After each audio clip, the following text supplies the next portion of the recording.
আপনার দুঃখগুলো অন্যকে বলতে যাবেন না, কারণ আপনার দুঃখ আপনারই থাকবে। অন্যজনের কাছে মাত্র শুধু 2 লাইনের গল্প মনে হবে। নিজের দুঃখগুলো অন্য কাউকে শোনাতে বা শেয়ার করতে যাবেন না, কারণ সেই ব্যক্তিটা আপনার গল্প শুনে হাসি ঠাট্টা আর উপন্যাস মনে করবে।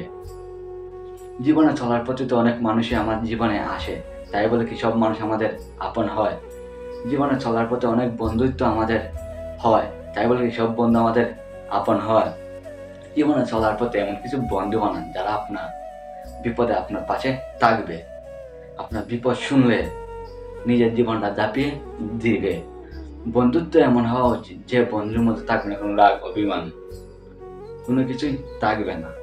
বন্ধুত্ব এমন হওয়া উচিত যে বন্ধুর মধ্যে থাকবে অপুরন্ত ভালোবাসা, যা কখনো ফুরাবে না। নিজের বিপদে সবার আগে যাকে পাওয়া যায় সে হলো প্রকৃত বন্ধু। যে আপনার বিপদে দেখে সরে যায় সে কখনো আপনার বন্ধুই ছিল না, শুধু সে স্বার্থের জন্য বন্ধু হয়েছিল, অন্য না অথবা প্রয়োজন। বন্ধুত্ব এমন হওয়া উচিত যে বন্ধু আপনার সুখের দিনে আপনার পাশে থাকবে, দুঃখের দিনে আপনার পাশে থাকবে।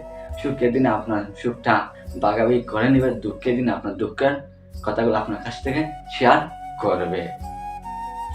বন্ধুত্ব এমন হওয়া উচিত যে বন্ধুগুলা না চাইতেও সবকিছু বুঝে পড়ে, চোখের ভাষা বুঝতে পারে, মনের কথা জানে, একেই বলে বন্ধু। সব বন্ধু তো আর আপন হয় না, কিছু কিছু বন্ধু শুধু বন্ধুই না, ভাইয়ের চাইতে কোনো অংশে কমও না।